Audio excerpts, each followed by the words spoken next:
Hello and welcome दोस्तों, एक बार फिर से बहुत बहुत स्वागत है आप सभी का आपके अपने यूट्यूब चैनल डिफेंस पॉइंट पर। दोस्तों, आज के इस वीडियो में हम आप लोगों के लिए लेकर के आए हैं इंडियन कोस्ट गार्ड नाविक जीडी और डीबी एग्जाम के सेक्शन 1 की तैयारी के लिए एक प्रैक्टिस सेट।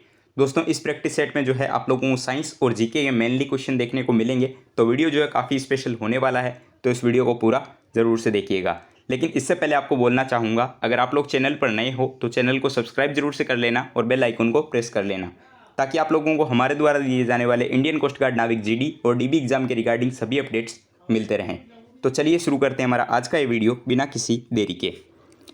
तो देखिए, फर्स्ट क्वेश्चन आपको दिया गया है कि लोरेंज वक्र क्या दर्शाता है। ठीक है, तो देखिए लोरेंज वक्र जो शब्द है ये आपके इकोनॉमिक्स से रिलेटेड है। ठीक है, और लोरेंज वक्र जो होता है वो दर्शाता है आय वितरण को। ठीक है, यानी कि इनकम डिस्ट्रीब्यूशन। तो इस क्वेश्चन के लिए हमारा करेक्ट आंसर होगा ऑप्शन नंबर 3, आय वितरण। आइए देखते हैं अगला प्रश्न। तो क्वेश्चन दिया हुआ है कि गौतम बुद्ध कौन से गणराज्य से संबंधित थे। ठीक है, तो देखिए गौतम बुद्ध जो थे वो शाक्य गणराज्य से संबंध रखते थे। तो इस क्वेश्चन के लिए हमारा करेक्ट आंसर होगा ऑप्शन नंबर 2, शाक्य। चलिए देखते हैं अगला प्रश्न। तो क्वेश्चन दिया हुआ है कि निम्नलिखित में से कौन सा आग्नेय सेल नहीं है। ठीक है, तो देखिए आग्नेय सेल, सेल जो शब्द होता है इसका हिंदी मीनिंग होता है चट्टान और इंग्लिश में जो है इसको रॉक कहा जाता है। ठीक है, तो आपको बताना है कि इनमें से जो है कौन सा आग्नेय सेल का एक प्रकार नहीं है। तो देखिए इसके लिए जो करेक्ट आंसर होगा वो हो जाएगा ऑप्शन नंबर 1, डोलोमाइट। ठीक है, क्योंकि ग्रेनाइट, बेसाल्ट और गेब्रो ये तीनों जो है वो आग्नेय सेल के प्रकार होते हैं। आइए देखते हैं अगला प्रश्न। तो नेक्स्ट क्वेश्चन आपको दिया गया है कि सूर्य की सबसे बाहरी परत को क्या कहा जाता है। ठीक है, आउटर मोस्ट लेयर जो होती है सन की, उसको क्या कहा जाता है। ये क्वेश्चन जो है आपके प्रीवियस ईयर्स कोस्ट गार्ड में एग्जाम में आ चुका है, तो ध्यान में रखेंगे। तो देखिए सूर्य की जो सबसे बाहरी परत होती है उसको क्रोमोस्फेयर या फिर वर्णमंडल कहा जाता है। तो इस क्वेश्चन के लिए करेक्ट आंसर होगा ऑप्शन नंबर 2, वर्णमंडल या फिर क्रोमोस्फेयर। ठीक है, आइए देखते हैं नेक्स्ट क्वेश्चन। तो अगला प्रश्न आपको दिया गया है कि मृदा से संबंधित विज्ञान क्या कहलाती है। ठीक है, तो वो विज्ञान जिसमें मृदा से संबंधित अध्ययन किया जाता है उसे मृदा विज्ञान कहा जाता है। तो इस क्वेश्चन के लिए हमारा करेक्ट आंसर होगा ऑप्शन नंबर 1, मृदा विज्ञान। देखिए अगला प्रश्न आपको दिया गया है कि पीवी सिंधु का नाम किस खेल से जुड़ा हुआ है। तो देखिए ये क्वेश्चन जो है आपके नेवी, एमआर, वाई ग्रुप और कोस्ट गार्ड तीनों में आ चुका है। ठीक है, तो देखिए पीवी सिंधु जो है वो बैडमिंटन खेल से संबंध रखती है। तो इस क्वेश्चन के लिए करेक्ट आंसर होगा ऑप्शन नंबर 4, बैडमिंटन। आइए देखते हैं अगला प्रश्न। तो नेक्स्ट क्वेश्चन आपको दिया गया है कि जल विद्युत केंद्र जो होते हैं उनमें टरबाइन जो लगी हुई होती है वो किसके द्वारा चलती है। ठीक है, तो देखिए जल विद्युत केंद्रों में जो टरबाइन चलती है वो पानी के बहने से चलती है, यानी कि फ्लो ऑफ वाटर जो होता है उसके कारण टरबाइन चलती है। तो इस क्वेश्चन के लिए हमारा करेक्ट आंसर होगा ऑप्शन नंबर 1, पानी के बहने से। देखिए नेक्स्ट क्वेश्चन आपको दिया गया है कि निम्नलिखित में से कौन सी गैस हास्य गैस के नाम से भी जानी जाती है, यानी कि लाफिंग गैस जो है किसे कहा जाता है। देखिए ये क्वेश्चन भी जो आपके लगभग सभी एग्जाम्स में पूछा जाता है, तो आपके लिए काफ़ी ज़्यादा इंपॉर्टेंट हो जाता है। तो देखिए लाफिंग गैस जो होता है वो नाइट्रस ऑक्साइड को कहा जाता है। ठीक है, तो इसके लिए हमारा करेक्ट आंसर होगा ऑप्शन नंबर 1, नाइट्रस ऑक्साइड। देखिए ये क्वेश्चन जो है आपके नेवी, एमआर में भी आ चुका है। ठीक है, चलिए देखते हैं अगला प्रश्न। तो नेक्स्ट क्वेश्चन आपको दे रखा है कि सॉलिड वेस्ट निम्नलिखित में से और किस नाम से जाना जाता है। ठीक है, तो देखिए सॉलिड वेस्ट को जो है एक और अन्य नाम से जाना जाता है, उसे स्लेज कहा जाता है। ठीक है, तो इसके लिए करेक्ट आंसर होगा ऑप्शन नंबर 3, स्लेज। चलिए देखते हैं नेक्स्ट क्वेश्चन। तो अगला प्रश्न आपको दिया गया है कि अगर कचरा पीने के पानी में मिल जाए तो कौन सी बीमारी फैलेगी। ठीक है, तो देखिए जो पीने का पानी होता है उसमें अगर कचरा मिल जाए अधिक मात्रा में, ठीक है, तो उससे बीमारी जो फैलती है उसे कहा जाता है टाइफाइड। ठीक है, तो इस क्वेश्चन के लिए हमारा करेक्ट आंसर होगा ऑप्शन नंबर 2, टाइफाइड। देखिए नेक्स्ट क्वेश्चन आपको दिया गया है कि निम्नलिखित में से राष्ट्रीय आय के लिए किसका अधिकतम योगदान होता है। ठीक है, ये क्वेश्चन भी काफ़ी बार एग्जाम्स में पूछा जाता है। तो देखिए राष्ट्रीय आय जो होती है यानी कि नेशनल इनकम, उसमें सबसे ज़्यादा कंट्रीब्यूशन जो होता है वो होता है सर्विस सेक्टर का, यानी कि सेवा क्षेत्र का। ठीक है, चलिए देखते हैं अगला प्रश्न। तो नेक्स्ट क्वेश्चन दिया गया है कि हिंद महासागर की सबसे गहरी खाई कौन सी है। ठीक है, तो हिंद महासागर की जो सबसे गहरी खाई है वो है जावा खाई। तो इस क्वेश्चन के लिए करेक्ट आंसर होगा ऑप्शन नंबर 1, जावा खाई।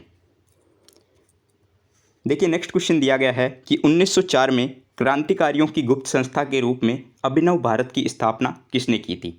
ठीक है, तो अभिनव भारत की स्थापना जो है वो वी.डी. सावरकर के द्वारा 1904 में की गई थी। ठीक है, जो कि एक गुप्त संस्था थी। ठीक है, तो इस क्वेश्चन के लिए करेक्ट आंसर होगा option number 2, VD. Savarkar. Next question आपको दिया गया है कि land of the golden pagoda किसे कहा जाता है। ठीक है, तो देखिए land of the golden pagoda जो है वो म्यांमार को कहा जाता है। तो इस क्वेश्चन के लिए हमारा करेक्ट आंसर हो जाएगा ऑप्शन नंबर 1 म्यांमार। तो प्रश्न दिया हुआ है कि नीरज चोपड़ा का नाम जो है किस खेल से जुड़ा हुआ है। ठीक है, देखिए दोस्तों आजकल एग्जाम्स में जो है स्पोर्ट्स से रिलेटेड क्वेश्चंस जो है काफ़ी मात्रा में पूछे जाते हैं। ठीक है, तो इनको आप एक बार ध्यान में रखेंगे, सभी को आप चेक कर लेंगे कि कौन से खिलाड़ी जो है किस खेल से संबंध रखते हैं। ठीक है, तो देखिए नीरज चोपड़ा जो है वो आपके जेवलिन थ्रो यानी कि भाला फेंक से संबंधित है। तो इस क्वेश्चन के लिए हमारा करेक्ट आंसर होगा ऑप्शन नंबर 3 भाला फेंक। अगला प्रश्न दिया हुआ है कि ध्वनि तरंगों से कौन सा शब्द जुड़ा हुआ नहीं है। ठीक है, यानी कि इनमें से कौन सा शब्द जो है जो कि आपको ऑप्शन में दिया गया है वो ध्वनि तरंगों से संबंधित नहीं है। तो आपको ऑप्शन दिए गए हैं हर्ट्ज, डेसिबल, कैंडला या फिर मैक। ठीक है, तो देखिए हम सभी जानते हैं कैंडला जो शब्द है ये आपके ध्वनि तरंगों से रिलेटेड नहीं है। तो इस क्वेश्चन के लिए करेक्ट आंसर हो जाएगा ऑप्शन नंबर 3 कैंडला। अगला प्रश्न दिया गया है कि भारतीय सिविल सेवा का गवर्नर जनरल जो है या फिर वाइसराय जो है किसके शासनकाल में आरंभ की गई थी। ठीक है, तो भारतीय सिविल सेवा, ठीक है, ये जो है वो आपके लॉर्ड कॉर्नवालिस के शासनकाल में शुरू की गई थी। तो इसके लिए करेक्ट आंसर होगा ऑप्शन नंबर 4 लॉर्ड कॉर्नवालिस। ठीक है, अगर बात पूछी जाए कि first Indian civil services exams pass करने वाले कौन थे तो वो हो जाएगा सत्येंद्र नाथ टैगोर। नेक्स्ट क्वेश्चन आपको दिया गया है कि निम्नलिखित में से कौन सी वायुमंडल की सबसे ऊपरी परत है। तो देखिए वायुमंडल की जो सबसे ऊपरी परत है वो है बहिर्मंडल। तो इस क्वेश्चन के लिए करेक्ट आंसर होगा ऑप्शन नंबर 4 बहिर्मंडल। अगला प्रश्न आपको दिया गया है कि विधान परिषद की सदस्यता के लिए न्यूनतम आयु की सीमा जो है क्या होनी चाहिए। तो देखिए विधान परिषद की सदस्यता पाने के लिए जो है न्यूनतम आयु होनी चाहिए 30 वर्ष। तो इस क्वेश्चन के लिए हमारा करेक्ट आंसर होगा ऑप्शन नंबर 3 30 वर्ष। 30 वर्ष की उम्र से पहले जो है विधान परिषद की सदस्यता नहीं दी जाती। अगला प्रश्न जो कि आज की इस वीडियो का लास्ट क्वेश्चन है उसमें बोला गया है कि बांग्लादेश का राष्ट्रीय गान अमार सोनार बांग्ला किसने लिखा है। ठीक है, इसके बारे में शायद आप सभी लोग जानते होंगे कि रविंद्रनाथ टैगोर ने जो है 2 देशों का राष्ट्रीय गान जो है लिखा है जो कि भारत और बांग्लादेश है। ठीक है, और बांग्लादेश का अमार सोनार बांग्ला राष्ट्रीय गान, इसको आप ध्यान में रखेंगे, मोस्ट इंपॉर्टेंट क्वेश्चन हो जाता है। तो आई होप आप लोगों को सारे क्वेश्चंस जो है वो समझ आ गए होंगे और आप लोगों को वीडियो जो है काफ़ी ज़्यादा पसंद आया होगा।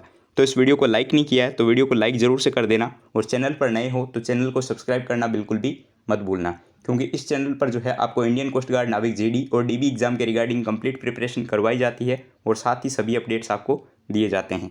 और हाँ दोस्तों, अगर आप लोगों को इन क्वेश्चंस की पीडीएफ चाहिए तो आप जो है नीचे दिए गए लिंक पर टेलीग्राम पर विजिट कर सकते हो।